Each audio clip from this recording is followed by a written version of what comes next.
పరులు మీ అందే గుప్తమైనవి ప్రభా, వాటిని మాకు దయచేయమని ప్రార్థిస్తున్నాం. మరొక రాత్రికాల సమయంలో మీ వాక్యాన్ని ధ్యానం చేసుకుంటుండగా మీరే మీ వాక్యం ద్వారా మాతో మాట్లాడి మీ రాజ్య వ్యాప్తి నిమిత్తమై మమ్మల్ని ప్రయోజకులుగా చేయమని వేడుకుంటూ మా రక్షకుడైన యేసుక్రీస్తు పరిశుద్ధమైన నామంలో ప్రార్థన చేస్తున్నాము తండ్రి. ఆమేన్.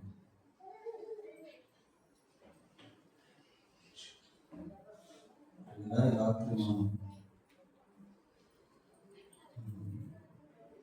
ప్రజలు ఎందుకు దేవుని సన్నిధికి రాలేకపోతున్నారు అనే అంశాన్ని ధ్యానం చేయబోతున్నాం.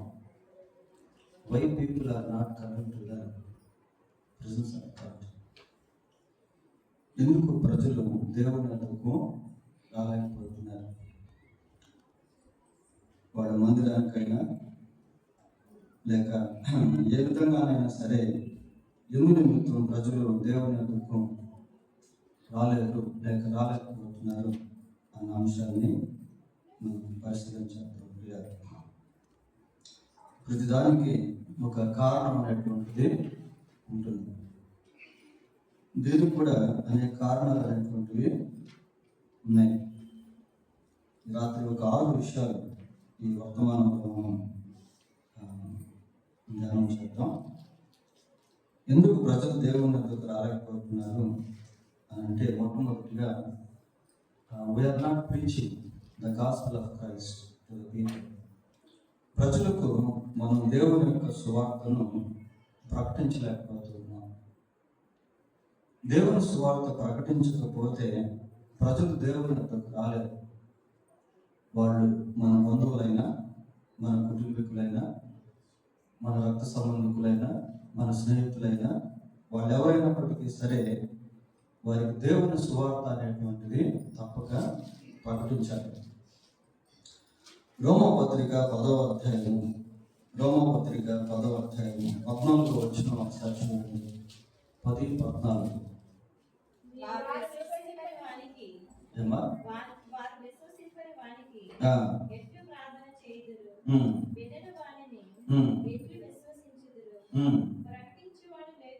ప్రకటించువాడు లేకుండా వారు ఎట్లు విందురు.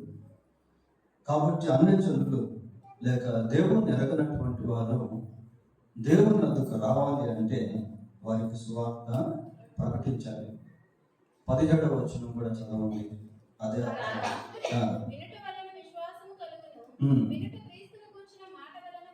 చాలు. ఎందుకు అన్యజనులు విశ్వాసులు కాలేకపోతున్నారు అని అంటే, వారు వాక్యం వినలేకపోతున్నారు. వినుట వలన విశ్వాసం కలుగును, వినుట క్రీస్తును వచ్చిన మాట వలన కలుగు. కాబట్టి if we want people to come to the presence of God, we need to preach the gospel. ప్రజలు దేవుని వద్దకు రావాలి అంటే వాళ్ళకి దేవుని యొక్క సువార్తను మనం ప్రకటించాలి. ఈ ప్రకటించే సువార్త కూడా ఎలా ఉండాలి అంటే వాళ్ళకి అర్థమయ్యేటువంటి విధానంలో ప్రకటించాలి. ఏదేదో చెప్పుకొని పెడితే దే కాంట్ అండర్స్టాండ్, వాళ్ళు అర్థం చేసుకోలేదు.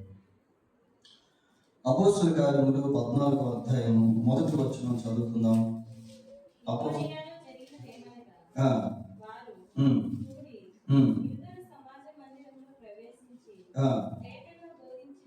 తేటగా బోధించినందున అనేకులు యూదులను గ్రీసు దేశస్థులను విశ్వసించింది. తేటగా బోధించారట ప్రియ. ఫుట్ నోట్స్ లేవని చదవండి ఒకసారి. అనేకులు యూదులను హెలోనీయులను ఎట్లా బోధించారు అంటే విశ్వసించులాగున బోధించారు. అంటే వాళ్ళు బోధిస్తూ ఉంటే విన్నటువంటి వారు విశ్వసిస్తూ ఉన్నారు. అంత తేటగా స్పష్టంగా అర్థమయ్యేటువంటి విధానంలో సువార్త అనేటువంటిది వాళ్ళు బోధించారు. కాబట్టి సువార్త సరైన విధానంలో ప్రకటించకపోతే వాడు మన బంధువులైనా, హిందువులైనా, స్నేహితులైనా దేవుని వద్దకు వాళ్ళు రాలేదు. సువార్త సారాంశం కొరింథీయులకు రాసిన మొదటి పత్రిక 15వ అధ్యాయము 3వ వచనంలో మనం చూడగలుగుతాం. నాకు ఇవ్వబడిన ఉపదేశమును ఆ, మొదట మీకు అప్పగించుతిని. ఆ, అదేమనగా, ఉమ్, లేఖనముల ప్రకారం ఆ, క్రీస్తు మన పాపముల నిమిత్తము మృతి పొందెను, సమాధి చేయబడెను, లేఖనముల ప్రకారము ఆ, మూడవ దినమున లేపబడెను. చాలు. ఇది సువార్త యొక్క మెయిన్ ఎసెన్స్ అన్నమాట, సారాంశం. ఇంకా దీంట్లో మనం ఏదైనా కలుపుకోవచ్చు. ప్రభు యొక్క జన్మను గురించి, ప్రభు యొక్క స్వస్థత కార్యాల గురించి, ప్రభు యొక్క సూచక్రియల గురించి, ప్రభు యొక్క పరిశుద్ధ జీవితం గురించి, యేసు ప్రభు యొక్క ఆరోహణము, అవరోహణము, తీర్పు దినము, వీటన్నిటిని కూడా మనము ఇంక్లూడ్ చేసుకోవచ్చు. సరే, మొట్టమొదటిగా ఎందుకు ఈ ప్రజలు దేవుని వద్దకు రాలేకపోతున్నారు అంటే వాళ్ళకి సువార్త అనేటువంటిది ప్రకటించలేకపోవడం. కొంత రెండవదిగా, why people are not coming to the presence of God means we're not inviting them. ఎందుకు ప్రజలు దేవుని వద్దకు రాలేకపోతున్నారు అని అంటే రెండవది ఏంటి అంటే మనం ప్రజలను ప్రభు దగ్గరికి తీసుకురాలేకపోతున్నాం. ప్రజలను ప్రభు దగ్గరికి తీసుకురాలేకపోతున్నాం. చూడండి, ప్రజలను ప్రభు దగ్గరికి తీసుకుని రాలేకపోతే హౌ కెన్ దే కమ్? వాళ్ళు ఏ విధంగా రాగలరు? ఏ విధంగా వాళ్ళు రాగలరు? పిల్లలు ఒకప్పుడు విశ్వాసులుగా ఉన్నటువంటి వాళ్ళు ఎంతో మందిని దేవుని సన్నిధికి తీసుకొచ్చేవారు. ఈ రోజుల్లో విశ్వాసులుగా ఉన్నటువంటి వాళ్ళు రావడమే కష్టమైపోతా ఉంది. దేవుని సన్నిధికి ఇతరులను తీసుకుని రాకపోక వాళ్ళు రావడం కూడా కష్టమైపోతుంది. మనం ప్రజలను దేవుని దగ్గరికి తీసుకుని రాలేకపోతే వాళ్ళు రాలేరు. యోహాను సువార్త 1వ అధ్యాయము 41-42 వచనాలు చూడండి. 41-42 చూచి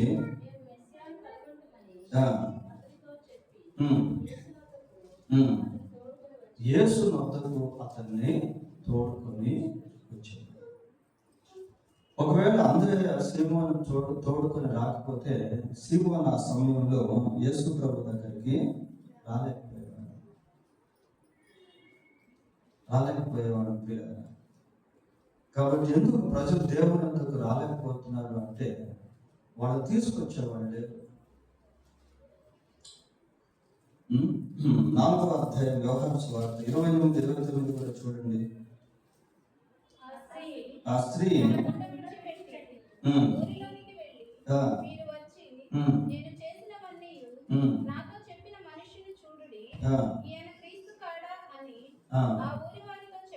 చాలు, మీరు వచ్చి మీరు రండి అన్నట్టుగా ఆ స్త్రీ వెళ్ళి ఊర్లో ఉన్నటువంటి వాళ్ళని ప్రభు దగ్గరికి తీసుకొచ్చింది. పిల్లలు, ఈ పోర్షన్ ఎలాంటిది అంటే ఇక్కడ స్వస్థతలు, దయ్యాలు వెళ్ళగొట్టబడడం ఈ భాగంలో ఉండవు. ఈ యోహాను సువార్త 4వ అధ్యాయంలో సమరయ స్త్రీ గురించి మనం చదువుకున్నప్పుడు అక్కడ స్వస్థతలు కానీ దయ్యాలు వెళ్ళగొట్టడం కానీ ఇంకేం ఉండవు. అక్కడ ఏం జరిగింది అంటే ఆ స్త్రీలో ఒక పరివర్తన అనేటువంటిది జరిగింది. ఎప్పుడైతే ఆమె మార్పు కలిగిందో ఆ మార్పు ఏం చేసింది అంటే అనేక మందిని ప్రభు దగ్గరికి తీసుకొచ్చింది. ఒకవేళ మనం దీన్ని ఇంకో కోణంలో ఆలోచన చేస్తే ఆ ఊర్లోకి వెళ్ళకుండా ఉంటే బహుశా ఊర్లో ఉండేటువంటి వాళ్ళు వచ్చేవాడు కాదు. ఆమె పిలవకుండా ఉంటే బహుశా వాడు వచ్చి ఉండేవాడు కాదు. అలా ఎన్నో ఆత్మలు జారిపోతా ఉంటాయి పిల్లలు. ఎందుకు ప్రజలు ప్రభు దగ్గరికి రాలేకపోతున్నారు అంటే వాళ్ళని తీసుకొచ్చేవాడు లేదు. ఏముందలే మన వరకు మనం వెళ్తాం అనే ధోరణిలో జీవించడం వల్ల ఎవరిని కూడా దేవుని దగ్గరికి తీసుకురాలి. మార్కు సువార్త 6వ అధ్యాయము 53వ వచనం చూడండి. 6వ అధ్యాయము 53 వారు అవతలకు వెళ్ళి ఆ, గెన్నేసరత దగ్గర ఉమ్, ఒడ్డుకు వచ్చి ఆ, నడిపట్టిరి. ఆ, వారు దోణి దిగగానే ఆ, జనులు ఆయనను గుర్తుపట్టి ఉమ్. ఆ ప్రదేశం అందంతటా పరిగెత్తుకుని పోయి చూడండి, ఆ ప్రదేశం అంతటా కూడా పరిగెత్తుకుని వెళ్తా ఉన్నారు. ఆ, ఆయన ఉన్నాడని ఉమ్, వినిన చోటునకు ఆ, రోగులను ఉమ్, మంచముల మీద మోసుకొని వచ్చుటకు ఉమ్. మొదలుపెట్టిరి. చాలు. రోగంతో ఉన్నటువంటి వాళ్ళను ప్రభు దగ్గర తీసుకొస్తా ఉన్నారు పిల్లలు. తీసుకొచ్చిన తర్వాత ప్రభు వాళ్ళకి ఏం చేస్తాడు? స్వస్థత ఇచ్చాడు. దీంట్లో మనం గమనించాల్సింది ఏంటంటే, మనం ప్రభు దగ్గరికి ప్రజలను తీసుకుని వచ్చేంత వరకు ప్రయాసపడాలి. ఇంకా వచ్చిన తర్వాత ప్రభు చూసుకుంటాడు. We can't heal the people, but we can bring the people to God who can heal. మనం ప్రజలను స్వస్థపరచలేము, కానీ ప్రజలను స్వస్థపరచగలిగే దేవుని యొద్దకు తీసుకురాగలం. వీళ్ళు అదే చేస్తా ఉన్నారు ఇక్కడ. వాళ్ళు స్వస్థపరచలేరు, కానీ స్వస్థపరిచేటువంటి ప్రభు దగ్గరికి తీసుకుని వస్తా ఉన్నారు. మత్తయి సువార్త 9వ అధ్యాయం మొదటి వచనం, మొదటి 2 వచనం అడుగుతాం. తరువాత ఆ, ఆయన దోణి ఎక్కి ఉమ్, సముద్రం దాటి ఆ, తన పట్టణంలో ప్రవేశింపగా ఉమ్, ఇదిగో ఆ, జనులు పక్షవాయువుతో మంచం పట్టి ఉన్నావని ఉమ్. ఆయన ఎదురు తీసుకుని వచ్చి చాలు. పక్షవాతం కలిగిన వ్యక్తి పిల్లలు, పక్షవాతం కలిగినటువంటి వ్యక్తి ఎక్కడుంటే అక్కడే పడి ఉంటాడు. ఒకవేళ అతను ప్రభు దగ్గరికి రావాలని కోరుకున్నప్పుడు రాలేడు. అలాంటి వాళ్ళు కూడా ఎంతో మంది ఉన్నారు. పిలిస్తే వెళ్తాము అనుకునేవాడు ఉన్నారు. ఎంతో మందికి యేసు ప్రభు దగ్గరికి రావాలని ఉంటుంది పిల్లలు, కానీ రావచ్చా రాకూడదా, వెళ్ళొచ్చా వెళ్ళకూడదా అనే దృక్పథంతో జీవిస్తా ఉంటారు.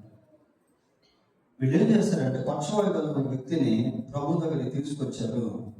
తీసుకొచ్చిన తర్వాత ప్రభు ఆ వ్యక్తిని క్షమించి స్వస్థపరిచి అక్కడి నుంచి సాగించారు.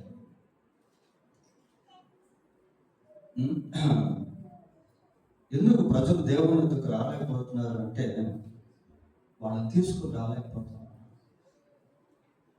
వాళ్ళు తీసుకొచ్చేటువంటి వాళ్ళు లేరు. ఇది ఒక రీజన్. పోతే మూడవదిగా, why people are not coming to the Lord. ఎందుకు ప్రజలు దేవుని వద్దకు రాలేకపోతున్నారు అంటే, ప్రభు దగ్గరికి వెళ్ళేటువంటి వారి జీవితాల్లో సాక్ష్యాలు లేవు.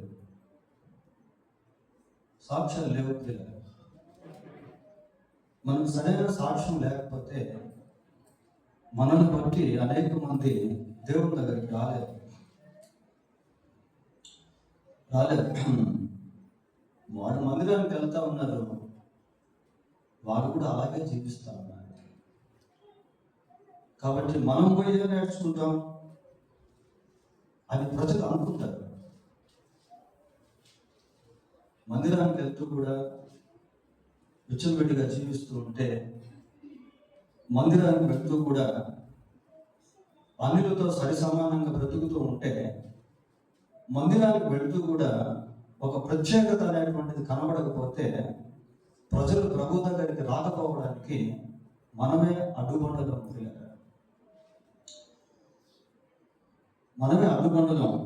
నీవు మందిరములకు వెళ్ళినప్పుడు నీ ప్రవర్తన జాగ్రత్తగా చూసుకో. ప్రవర్తనలో మార్పు లేదనుకోండి, మాటల్లో మార్పు లేదనుకోండి, క్రియల్లో మార్పు లేదనుకోండి, how can people come to the lord if you don't have the transformation? మార్పు అనేటువంటిది లేకపోతే ప్రజలు దేవుని దగ్గరికి రాలేదు. కొరింథీయులకు రాసిన మొదటి పత్రిక 1వ అధ్యాయము 10-11 వచనాలు. సహోదరులారా,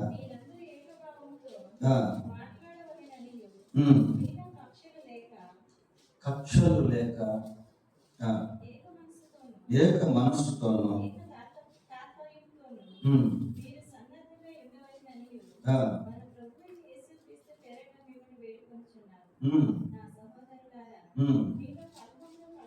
మీలో కలహములు కలవని మిమ్మును గూర్చి లోయ ఇంటి వారి వలన నాకు తెలిసింది. ఏమున్నాయట? సంఘంలో కలహాలు ఉన్నాయి. కలహాలు ప్రియులారా, సంఘంలో కలహం అనేది ఉంటే నెమ్మది ఎక్కడుంటే చెప్పండి. ఒకరంటే ఒకరికి పడనటువంటి స్థితి, ఒకరి మీద ఒకరు కొన్నేములు చెప్పుకునేటువంటి స్థితి, ఒకరి సాక్ష్యాన్ని ఒకరు చెడ్డగా మాట్లాడేటువంటి స్థితి, కలహాలు ప్రియులారా, కక్షలు. సంఘంలోనే అంటే దేవుని సంఘంలోనే కలహాలు అనేటువంటి విశ్వాసులు కలిగి ఉంటే అవిశ్వాసులు ఎలా వస్తారు? అదే పత్రిక 3వ అధ్యాయము 2-3 వచనాలు కూడా చూద్దాం. అప్పట్లో మీకు బలము చాలకపోయినందున ఉమ్, పాలతోనే మిమ్మల్ని పెంచితిని గాని ఆ, అన్నముతో మిమ్మల్ని పెంచలేదు. ఆ, మీరింకను శరీర సంబంధులై ఉండుట వలన మీరింకను శరీర సంబంధులై ఉండుట వలన ఇప్పుడును ఉమ్, మీరు బలహీనులై ఉన్నారు కారా? ఆ, మీలో అసూయయు ఏముందట? మీలో అసూయయు కలహమును కలహమును ఉండగా ఉండగా మీరు శరీర సంబంధులై మీరు శరీర సంబంధులై మంచు రీతిగా నడుచుకునేవారు కారా? అసూయ ఉంటే, కలహం ఉంటే, సంఘం గురించి, సంఘంలో ఉన్న విశ్వాసుల గురించి మాట్లాడుతూ ఉన్నాడు ప్రియులారా. కలహాలు, కక్షలు, కార్పణ్యాలు, ప్రతీకారాలు, కొట్లాటలు, గొడవలు. 5వ అధ్యాయం 1వ వచనం. మీలో జారత్వం ఉన్నదని మీలో జారత్వం ఉన్నదని వదంతి కలదు. వదంతి కలదు. మీలో ఒకడు మీలో ఒకడు తన తండ్రి భార్యను తన తండ్రి భార్యను ఉంచుకున్నాడట. అట్టి జారత్వము అన్య జనుల్లోనైనాను, అంటే అన్య జనుల్లో జరగనటువంటి కార్యాలు కూడా కొన్నిసార్లు సంఘంలో జరుగుతూ ఉంటాయి. అటువంటి కార్యాలు సంఘంలో జరుగుతూ ఉన్నప్పుడు ప్రజలు దేవుని దగ్గరికి రాలేరు.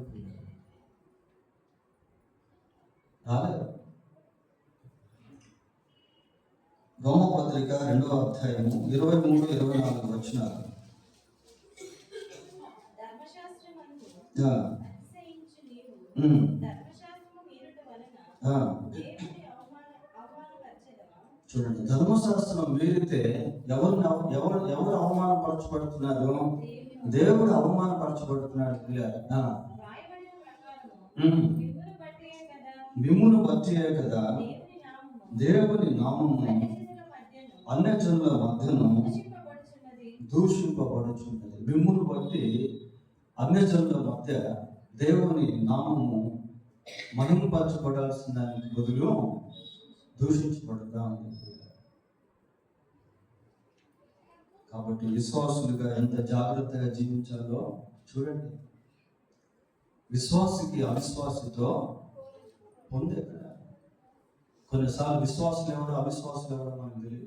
ఎందుకంటే వీళ్ళు కూడా అట్లాగే ఉంటారు.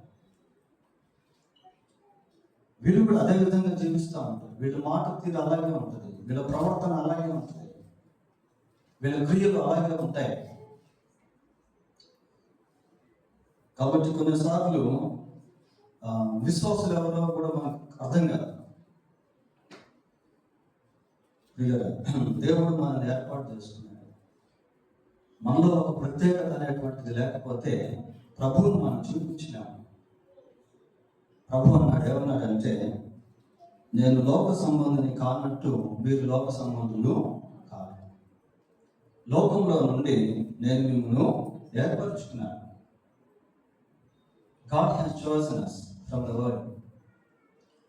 లోకం నుండి దేవుడు మనల్ని ఏర్పరచుకున్నాడు ప్రియులారా. మనలో ఒక ప్రత్యేకత అనేటువంటిది ఉండాలి. ఆ ప్రత్యేకత అనేటువంటిది లేకపోతే ప్రజలు ప్రభు దగ్గరికి రాలేరు.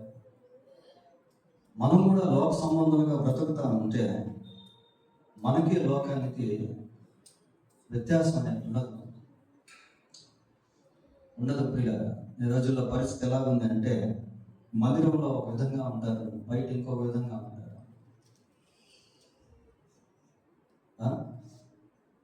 We should not be such kind of people. Wherever we stay, wherever we go, we will be the same. Believer is always believer. మనం ఎక్కడున్నా, ఎక్కడికి వెళ్ళినా మనం మనలాగే ఉండాలి ప్రియులారా. విశ్వాసగానే ఉండాలి. అప్పుడే ప్రజలు ప్రభు దగ్గరికి రాగలుగుతారు. We should not compromising with people who don't know about Jesus. యేసుని ఎరగనటువంటి ప్రజలతో రాజీ పడే జీవితాన్ని జీవించకూడదు. వాళ్ళని ప్రేమించాలి, వాళ్ళకి సహాయం చేయాలి, వాళ్ళ కోసం ప్రార్థన చేయాలి, వాళ్ళతో స్నేహం కలిగి ఉండాలి. కానీ కొన్ని విషయాల్లో వాళ్ళు దేవునికి విరోధంగా జీవిస్తూ ఉన్నప్పుడు అక్కడ మాత్రం జాగ్రత్తగా ఉండాలి. యేసుక్రీస్తు ప్రభు భూమి మీద శరీరధారిగా ఉన్నటువంటి దినాల్లో పాపులతో కలిసిపోయాడు, పాపుల స్నేహితుడిగా పిలువబడ్డాడు. ఆయన అన్నాడు, పాపులను పిలువచ్చుతని అన్నాడు, కానీ పాపులాగా జీవించలేదు. పిల్లలు, మన స్టాండర్డ్స్ అనేటువంటివి ఎక్కడున్నా కూడా జాగ్రత్తగా కాపాడుకుంటా ఉండాలి. తర్వాత 4వ రీజన్ ఏంటంటే, ఎందుకు ప్రభువు దగ్గరికి ప్రజలు రాలేకపోతున్నారు అని అంటే, పిల్లలు, 4వ reason, we have to spend our time with people. We have to spend our money for the ministry of God. ప్రజలతో సమయాన్ని గడపడం, ప్రజలు ప్రభు దగ్గరికి వచ్చేదానికి కొంత వ్యయం మనం చెల్లించాలి, కొంత ధనము మనం ఖర్చు పెట్టాలి. కొన్ని సమయాల్లో మిషనరీలు పరిచయకు వెళ్ళినప్పుడు ఏదో ఒక విధంగా ప్రజలకు సహాయపడేవాళ్ళు. ఆహారం ఇవ్వడం కానీ, చదువు నేర్పించడం కానీ, వైద్యం చేయడం కానీ, ఏదో ఒక విధంగా భౌతికంగా వారికి సహాయపడుతూ వారిని ప్రభు దగ్గరికి నడిపించేవాళ్ళు. లూకా రాసిన సువార్త 16వ అధ్యాయము 9వ వచనం, అన్యాయపు స్థితి వలన మీకు స్నేహితులను, ఇక్కడ చూడండి, అన్యాయపు స్థితి అంటే అన్యాయంతో డబ్బు సంపాదించిన డబ్బు అని కాదు, అన్యాయంతో సంపాదించిన డబ్బు అని కాదు ప్రియ.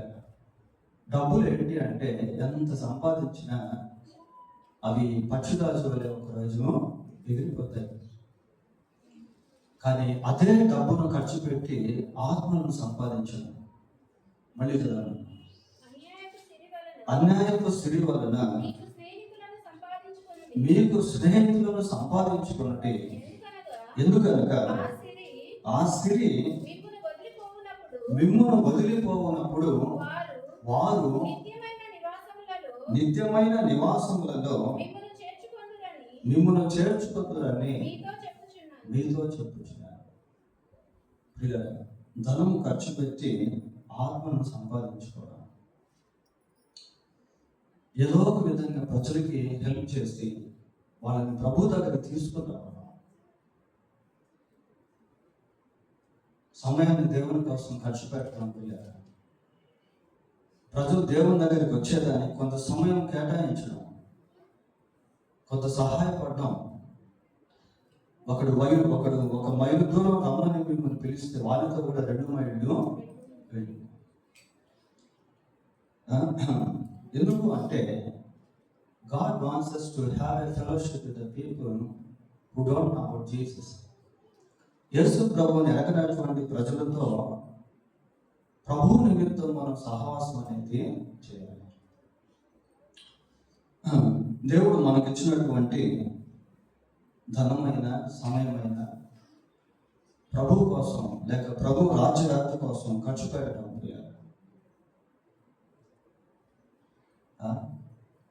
మనం ఏదైనా ఒక మీటింగ్ పెట్టుకున్నాం అనుకోండి, మనవాళ్ళని పిలుచుకుంటాం, ఇతరులను పిలవం. ఒక మీటింగ్ పెట్టి అనేక మందిని ఇన్వైట్ చేసి, ఇంకా చెప్పాలంటే పేదవాళ్ళని, కుంటోళ్ళని, గుడ్డోళ్ళని, మూగోళ్ళని, చెవిటోళ్ళని, అంగహీనుల్ని పిలిచి ఒక మంచి మీటింగ్ పెట్టి వాళ్ళకి స్వార్థం వినిపించడం చేస్తే ఎంత బాగుంటుంది. ఆ సమయంలో వాళ్ళకి ప్రభు యొక్క స్వస్థతల గురించి చెప్తే వాళ్ళకి ఎంత విశ్వాసం వస్తుంది.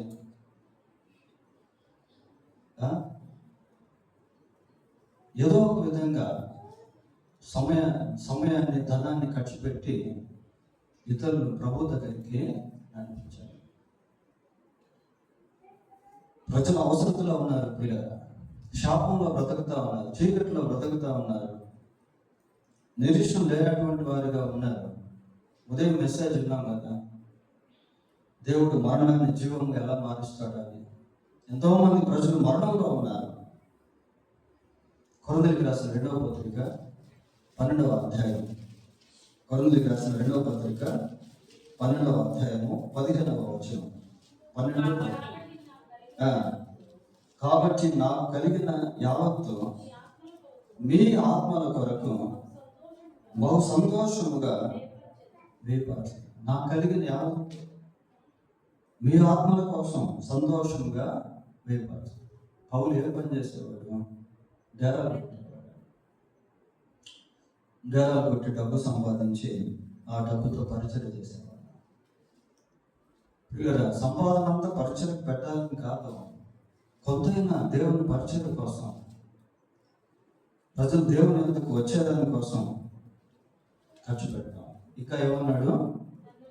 నన్ను నేను వేయపరుచుకున్నాను. నా ధనమే కాదు, నన్ను నేను కూడా వేయపరుచుకుంటున్నాను. నా ఆరోగ్యాన్ని, నా సమయాన్ని, నా సమస్తాన్ని. Why? Because he has a heavenly goal, ఒక పరలోక సంబంధమైనటువంటి లక్ష్యాన్ని పౌలు కలిగి ఉన్నాడు. కొంత ఐదుగా ఎందుకు ప్రజలు ప్రభు దగ్గరికి రాలేకపోతున్నారు అంటే భావోద్రేకాల ప్రభావం. భావోద్రేకాల ప్రభావం. కొన్నిసార్లు మనం ఇతరులకి సువార్త ప్రకటించాలంటే చాలా భయం అనిపిస్తుంది. ఒక పత్రిక ఇవ్వాలన్నా కూడా భయం అనిపిస్తుంది. కొన్నిసార్లు మొహమాటం అడ్డం వచ్చేస్తా ఉంటుంది. అరే, నేను యేసు ప్రభు గురించి చెప్తే నన్ను తక్కువ చూస్తారు కదా,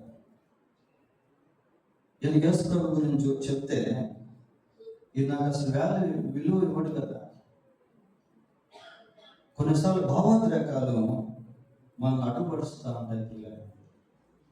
కొన్నిసార్లు వాయిదా వేసేటువంటి పని. ఎవరికైనా సువార్త చెప్పాలా, మళ్ళీ చెప్తాం, తర్వాత ఇది చెప్తా ఉంటే నా మటుకు నాకు ఎంతో సిగ్గు అనిపిస్తాను నాకు కూడా. ఎందుకు అంటే నేను కూడా దీని విషయంలో ఒక ఓటమి కలిగి ఉన్నాను. నేను మారుమనసు పొందిన కొత్తల్లో దేవుని సేవకు రాకముందు ఇవాంజలిజం చేసేవాడిని, సువార్థీకరణ. ఎట్లా ఉండేది అంటే ఎవరిని కూడా విడిచిపెట్టేది కాదు. ఎక్కడ పని చేస్తే అక్కడ ఎవరు వస్తే వాళ్ళకి సువార్త చెప్పేది, బోరలుగా. అప్పుడు పత్రికలు కూడా లేవు. దేవుడు పిల్లగా వాంటెడ్గా వాళ్ళతో పరిచయం చేసుకొని, చిన్న క్లూ ఏదైనా దొరికితే పరిచయం చేసుకొని వాళ్ళకి గాస్పెల్ అందించేవాడిని. ఇప్పుడు అది లేదు. నాకు చాలా బాధగా ఉంది. కొన్నిసార్లు ఎందుకు మనం ప్రజలు దేవుని ఎందుకు రాలేకపోతున్నారు అంటే వాళ్ళకి సువార్త చెప్పేదాన్ని భయపడతా ఉన్నాం, వాయిదా వేస్తూ ఉంటాం పిల్లలు. కొన్నిసార్లు ఆసక్తి ఉండదు, డిస్ఇంట్రెస్టింగ్, ఆసక్తి అనేది ఉండదు. కొన్నిసార్లు ఏమనిపిస్తుంది, ఆయన ఏముందని వీళ్ళు చెప్తే వీళ్ళు నమ్మేవాడు కాదు. అటువంటి తలంపు కూడా మనల్ని వెనక్కి లాగుతూ ఉంటుంది పిల్లలు. వాళ్ళు నమ్ముతారా, నమ్మకుండా ఉంటారా అనేది సెకండరీ థింగ్ అండి. It is not our business. మీరు సర్వలోకానికి వెళ్ళి సర్వ సృష్టికి సువార్త అంతవరకు మనం చేయగలం. తర్వాత మనం వాళ్ళు నమ్ముతారా నమ్మరా అనే తర్వాత నమ్మి బాప్తిస్మం పొందిన వాడు రక్షింపకూడను, నమ్మని వారికి శిక్ష ఎదురు. ఆ సెకండ్ పార్ట్ మంది కాదు ప్రియులు, ఫస్ట్ పార్ట్ ఒక్కటే మంది. సువార్త ప్రకటించేంత వరకే మన బాధ్యత, తర్వాత మనం ఏం చేయలేము. కానీ అక్కడి నుండి దేవుడు కార్యం చేస్తాడు. అక్కడి నుండి దేవుడు కార్యం చేస్తే వాళ్ళు దాన్ని సద్వినియోగం చేసుకుంటే రక్షింపబడతారు, దుర్వినియోగం చేసుకుంటే చేతులారా వారి రక్షణ వాళ్ళు కోల్పోతారు. కాబట్టి భావోద్రేకాలు అనేటువంటివి కూడా ప్రజలు దేవుని ఎందుకు వచ్చే విషయంలో చాలా ప్రాముఖ్యం ఉంటుంది. తర్వాత ఎందుకు ప్రజలు ప్రభు దగ్గరికి రాలేకపోతున్నారు? ఈ భావోద్రేకాల్లో పాజిటివ్ వేలో మనం ఆలోచన చేసినప్పుడు భారం లేకపోవడం. భారం లేకపోవడం, మన కుటుంబంలో ఇంకా దేవుని దగ్గరికి రానటువంటి వాళ్ళ పట్ల భారం లేకపోతే దాన్ని బట్టి కూడా వాళ్ళు దేవుని దగ్గరికి రాలేదు. సామెతల గ్రంథం 24వ అధ్యాయము, సామెతల గ్రంథం 24వ అధ్యాయం 11, 12 వచనాలు చూడండి ఒకసారి. చావునకై పట్టబడిన వానిని నీవు తప్పించుము, నాశనమందు పడుటకు జోగి ఉన్న వారిని నీవు రక్షింపవు. చూడండి నా ప్రశ్న ఎలా ఉంది. నాశనంలో పడిపోతా ఉన్నారు, నాశనంలోకి వెళ్ళిపోయేదానికి సిద్ధంగా ఉన్నారు, అటువంటి వారిని నీవు రక్షించువాలి. చావునకు పట్టబడినటువంటి వారిని నువ్వు తప్పించువాలి. నెక్స్ట్, ఈ సంగతి మాకు తెలియదని నీవు అనుకుని ఎడల హృదయములను శోధించువాడు నీ మాటను అసలు తలుచుకుంటేనే భయం అనిపిస్తుంది. ఈ సంగతి మాకు తెలియదు, ఈ సంగతి మాకు తెలియదు. కొన్నిసార్లు మనం ఓవర్లోకి పెట్టుకుంటాం, చూసి చూడనట్టు వెళ్ళిపోతా ఉంటాం. Every soul in the sight of God is very precious. దేవుని దృష్టిలో ప్రతి ఆత్మ చాలా ప్రశస్తమైనది. ప్రియులారా, ఒకవేళ ప్రపంచంలో ఇప్పుడు 800 కోట్లకు పైగా జనాలు ఉన్నారు. ఒకవేళ ఇంత జనాలు లేకుండా కేవలం ఒకే ఒక వ్యక్తి ఉన్నాడు అనుకోండి, లేదా ఒకే ఒక ఆదాం ఒక్కడే ఉన్నాడు, ప్రపంచంలో ఇంకెవరు లేదు. ఆ ఒకే ఒక ఆదాం పాపం చేశాడు, పాపం వలన ఆదాము నరకానికి పాత్రుడయ్యాడు. యేసుక్రీస్తు ప్రభు ఆ ఒక్క ఆదామును రక్షించేదానికైనా భూమి మీద కూర్చునేవాడు. ఆ ఒక్క ఆదామును రక్షించేదానికైనా శిలువలో ప్రాణం పెట్టేవాడు. ఎందుకంటే దేవుని చట్టం అలాంటిది, రక్తం చిందింపకుండా క్షమాపణ కలుగుతాం. కాబట్టి ఒక్క ఆత్మ కోసమైనా ప్రభు ఈ భూమి మీదకి వచ్చి చనిపోయేవాడు. అంటే దేవుని దృష్టిలో ఒక్క ఆత్మ ఎంతో విలువైంది. కొన్నిసార్లు మనం ఏం చేస్తాం తెలుసా, కొద్దిమంది దేవునిలో నుండి తొలగిపోయేటువంటి విధంగా, దేవునికి దూరం అయిపోయేటువంటి విధంగా ప్రవర్తిస్తూ ఉంటాం. చాలా బాధకరమైనటువంటి విషయం అది. దేవుని దగ్గరికి ఆత్మలను తీసుకొని రాకపోగా వచ్చినటువంటి ఆత్మలను దేవునికి దూరం చేయడం it is very tragic, it is very sad thing. ప్రభు అంటాడు, ఏమంటాడంటే, ఇచ్చిన వారిలో ఎవరైనా అభ్యంతరపరిస్తే వాడు మెడకు తిరగటి రాయి కట్టుకొని లోతైన సముద్రంలో పడవేయగొట్టు వానికి లేదు. కాబట్టి నశించిపోతున్నటువంటి ఆత్మల విషయంలో భారం అనేటువంటిది మనకు కావాలి. భారం లేకపోతే ప్రజలను ప్రభు దగ్గర తీసుకున్నారు, భారం లేకపోతే ప్రజలకు ప్రభువుని గురించి ప్రకటించలేము. ఎంతసేపు మనలో మనం స్వార్థం కలిగి జీవించేవాళ్ళం కాకుండా, why God has expanding our life time on this earth. దేవుడు ఎందుకు మన జీవిత కాలాన్ని భూమి మీద ఇంకా వ్యాపింపజేస్తాడు? That is the purpose that God has towards us. మన పట్ల దేవునికి ఒక ప్రణాళిక అనేది, ఉద్దేశం అనేది ఉంది. కాబట్టి ప్రజలు ప్రభు దగ్గరికి రావాలి అంటే మనకు భారం అనేటువంటిది ఉండాలి. అంతేకాకుండా అండర్స్టాండింగ్ అనేది ఉండాలి, గ్రహింపు. ఒక అన్య వ్యక్తిని మనం చూస్తే, మన బంధువుల్లో కానీ, మన కుటుంబంలో కానీ, మనతో పనిచేసేటువంటి స్థలాల్లో కానీ, మన ఇంటి పక్కన కానీ చూస్తే ఒక అండర్స్టాండింగ్ మనకు రావాలి. అరే, ఈ వ్యక్తి ఇంకా దేవుని దగ్గరికి రాలేదు, ఈ వ్యక్తి ఇలాగే ఉండి చనిపోతే ఈ వ్యక్తి ఆత్మ నరకానికి వెళ్ళిపోతుంది కదా. పక్కన జంగమన్నాడు కదా, ఆయన కోసం నేను ఎంతో ఏడ్చాను పిల్లలు. ఆయన రక్షణ కోసం. ఆ? ఒక వ్యక్తిని మనం చూసినప్పుడు ఆ అండర్స్టాండింగ్ అనేటువంటిది మనకు లేకపోతే we can't bring the people, we can't preach the gospel.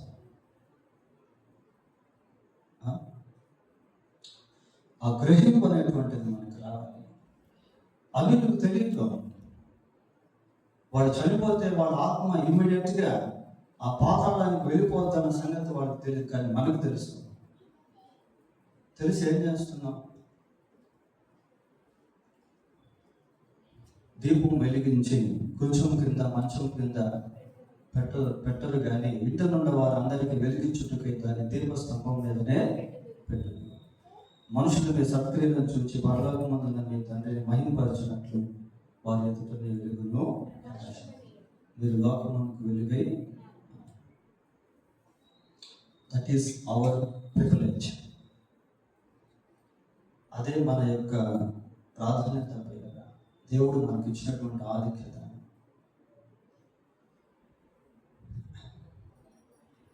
తర్వాత ఆ స్పిరిచువల్ సైడ్ కూడా చాలా ఇంపార్టెంట్. మనం మనిషిని చూసినప్పుడు ఆ మనుషుల ఆత్మను చూడాలి. యేసు ప్రభు సమరయ ప్రాంతానికి వెళ్ళినప్పుడు శిష్యులతో ఒక మాట చెప్పారు, మీ కన్నులెత్తి పొలములను చూడండి, అవి ఇప్పుడే తెల్లపారిపోయినాయి, కోతకు సిద్ధంగా ఉన్నాయి. దేని గురించి మాట్లాడాడు ఆయన అక్కడ? పంట పొలాల గురించి మాట్లాడలేదు ప్రియులు. అక్కడ ఉన్నటువంటి ఆత్మలను ఆయన చూశాడు. ఆ సమరయలో ఉన్నటువంటి ఆత్మలు దేవుని రాజ్యం కోసం సిద్ధంగా ఉన్నాయి. వాళ్ళకి సువార్త చెబితే చాలు, వాళ్ళు దేవుని నమ్మేసుకుంటారు. కాబట్టి ప్రభు యొక్క దృష్టి ఎలాంటిది అంటే he could see the soul in human beings. మనుషుల్లో ఆత్మను ఆయన చూడగలిగాడు. మనం మనుషుల్ని చూసినప్పుడు వాళ్ళ ఆత్మను గురించినటువంటి ఆలోచన మనకు రావాలి. అప్పుడే ప్రజలు ప్రభు దగ్గరికి రాగలుగుతారు. అది చివరిగా ఆరోదిగా ఇప్పటి వరకు మనం వీటన్నింటినీ కూడా విన్నాం ప్రియులారా. కానీ మనలో ఎంతో నిస్సహాయ స్థితి అనేది మనం కలిగి ఉన్నాం.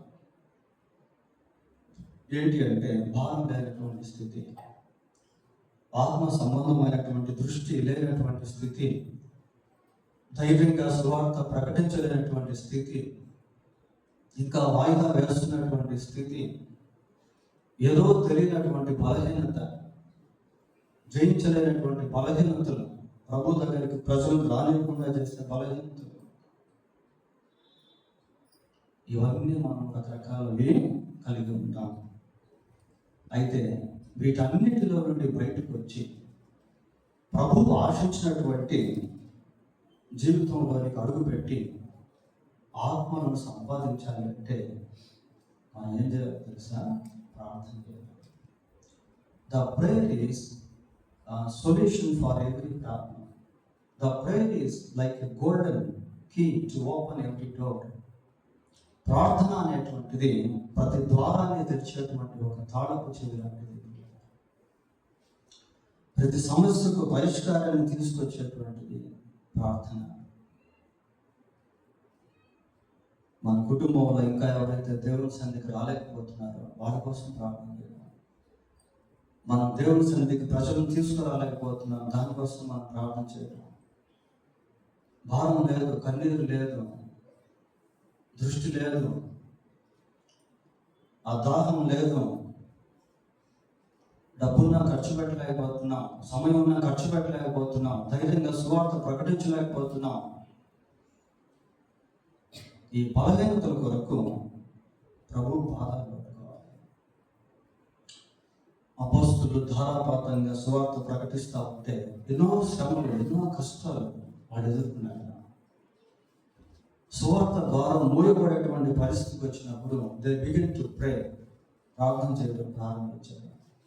చూడండి, అపోస్తుల కార్యములు 4వ అధ్యాయం అపోస్తలుల కార్యములు 4వ అధ్యాయం 29వ వచనం చదవండి. ఈ సమయం నందు వారి బెదిరింపులు చూచి ఆ, ఆ, ఉమ్, ఆ, ఆ. చూడండి, ఈ దాసుడు బహు ధైర్యముగా నీ వాక్యమును బోధించినట్లు ఏమా అట్ట ప్రార్థన చేశారు. ఆ, చూడండి, వారు ప్రార్థన చేయగానే వారు కూడి ఉన్న చోటు కంపించను. అప్పుడు వారందరూ పరిశుద్ధాత్మతో నిండుకొనిన వారై దేవుని వాక్యమును ధైర్యముగా బోధించారు. మన ప్రార్థన ఏం చేస్తుంది అంటే మన జీవితాన్ని ఫస్ట్ మారుస్తుంది, మన భావోద్రేకాల్లో కార్యం జరిగిస్తుంది, మనల్ని ఆత్మలను పట్టే జాగ్రత్తగా మారుస్తుంది. వాళ్ళు ఎప్పుడైతే అదేదిగా ప్రార్థన చేశారో వాళ్ళలో ధైర్యం అనేటువంటిది దేవుడు అనుగ్రహించాడు. కీర్తనలో ఒక మాట ఉంటుంది, ఏముంటుందంటే ఆయన నా ప్రాణంలో ధైర్యం పుట్టించి బలపరిచింది. ప్రాణంలో ధైర్యాన్ని పుట్టిస్తాడట దేవుడు, ధైర్యాన్ని ఇస్తాడు.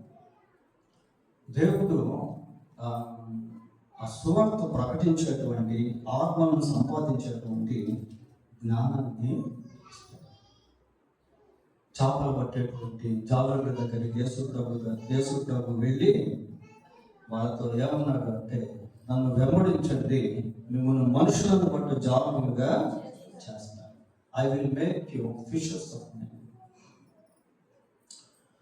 ఫాలో మీ, నన్ను వెంబడించండి, నేను మిమ్మల్ని మనుషులను పట్టే జాలరులుగా చేస్తాను. అట్టే చేశాడు. చేపలు పట్టే పేతురు మనుషులు పట్టే పేతురుగా మారాడు. చేపలు పట్టే యోహాను మనుషులు పట్టే యోహానుగా మారాడు. ప్రభు ఆ రీతిగా మార్చాడు. కానీ మనం ప్రార్థన చేయాలి, ప్రభువా నన్ను మనుషులను పట్టే జాలరులుగా చేయాలి. జాన్ నాక్స్ స్కాట్లాండ్లో దేవుని పరిచర్య చేశాడు. స్కాట్లాండ్లో దేవుని పరిచర్య చేస్తూ ఆ నశించిపోతున్న ఆత్మలను గురించి ఏమని ప్రార్థన చేశాడంటే, ప్రభువా Lord give me the Scotland, otherwise take my soul. ఈ స్కాట్లాండ్ దేశాన్ని నాకు ఇవ్వండి, లేకపోతే నా ఆత్మను తీసుకోండి అని ప్రార్థన చేశాడు. వీళ్ళ ఆత్మల కొరకు దేవుని సన్నిధిలో మొరపెట్టడం. 2వ కీర్తన 8వ వచనం. 2వ కీర్తన 8వ వచనం. నన్ను అడుగుము, జనములను జనములను నీకు స్వాస్థ్యముగా భూమిని దిగంతముల వరకు సొత్తుగా ఇస్తాను. నన్ను అడుగుము, జనములను నీకు స్వాస్థ్యంగా ఇస్తాను. జనాలు నీకు స్వాస్థ్యం ఇస్తాను. డబ్బు కాదు ప్రియులారా, డబ్బుతో ఆత్మను సంపాదించాలి. ఆస్తుల్ని సంపాదించి మంచిదే కాదనట్లేదు.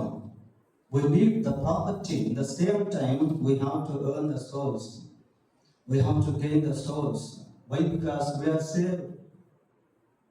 We are the children of God. మనం దేవుని పిల్లలను, దేవుడు చేత రక్షించుకునేటువంటి వాడు. ఆత్మలను సంపాదించాలి. నన్ను అడుగుము, జనములను నీకు స్వాస్థ్యముగా భూమిని దిగంతముల వరకు సొత్తుగాను ఇస్తాను.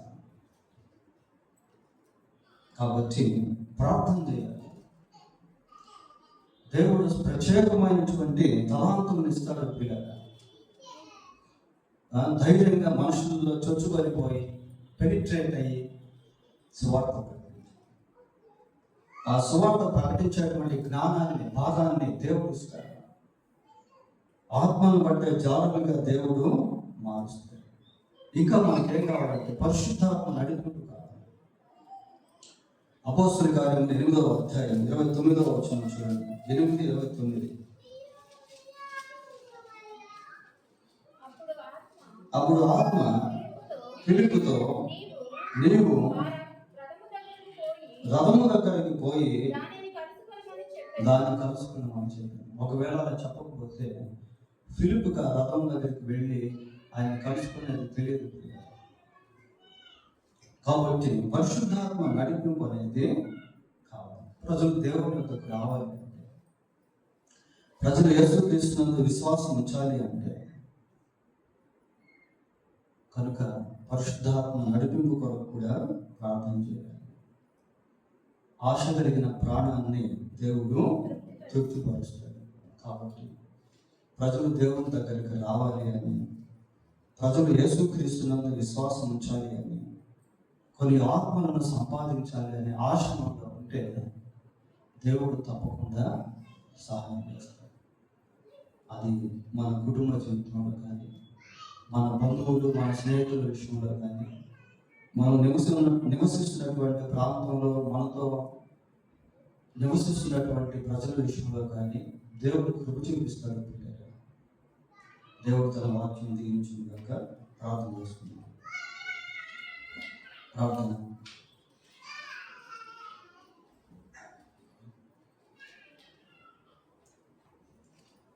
దయగలిగిన మా తండ్రి, పరిశుద్ధుడైన మా దేవ, మీ పాదములకు వందనాలు స్తోత్రాలు చెల్లిస్తున్నాను. ఎందుకు ప్రజలు మీ వద్దకు రాలేకపోతున్నారు అన్న ఈ ప్రశ్నలో ఒక 6 విషయాలు మేము జ్ఞాపకం చేస్తున్నాం. ఈ ధ్యానాంశం బాగా దీవెనకరంగా చేయండి. మమ్మల్ని అందరినీ కూడా ఆత్మను పట్టే జాగ్రత్తగా చేయండి. ధైర్యంగా మీ సువార్తను ప్రకటించే వారుగా చేయండి. మనుషులు విశ్వసించినట్లుగా మీ సువార్త ఆయన తేటగా ప్రకటించే వారుగా మమ్మల్ని చేయండి. మాకు ఏదైతే మీరు ఇచ్చారో, అది ఏదైతే మాకు ఇవ్వబడింది మీ సువార్త పరిచయ నిమిత్తం అవసరమో దాన్ని మేము గుర్తించి వాడినట్లుగా చేయండి. అది ధనమైన, సమయమైన, జ్ఞానమైన, శరీరమైన, తలాంతులైన, అది ఏదైనప్పటికీ కూడా ప్రభావ మీ రాజ్య సువార్త నిమిత్తము మేము వేయపరచినట్లుగా చేయండి. ప్రభావ మీ యొక్క దృష్టిని కలిగి జీవించుటకు కృప దయచేయండి. ప్రభావ అన్నిల్లో ఆయన ఆత్మలను చూస్తే కృప దయచేయండి అని వేడుకుంటుంది. ఆయన మీకే వందనాలు స్తోత్రాలు చెల్లిస్తుంది. ఈ సందేశం మాకు అందరికీ దీవెనకరంగా చేయండి. మా రక్షకుడైన యేసుక్రీస్తు పరిశుద్ధమైన నామంలో ప్రార్థన చేస్తున్నాము తండ్రి. ఆమేన్. లేచి నిలబడి ఒక పాట పాడుతున్న సమయంలో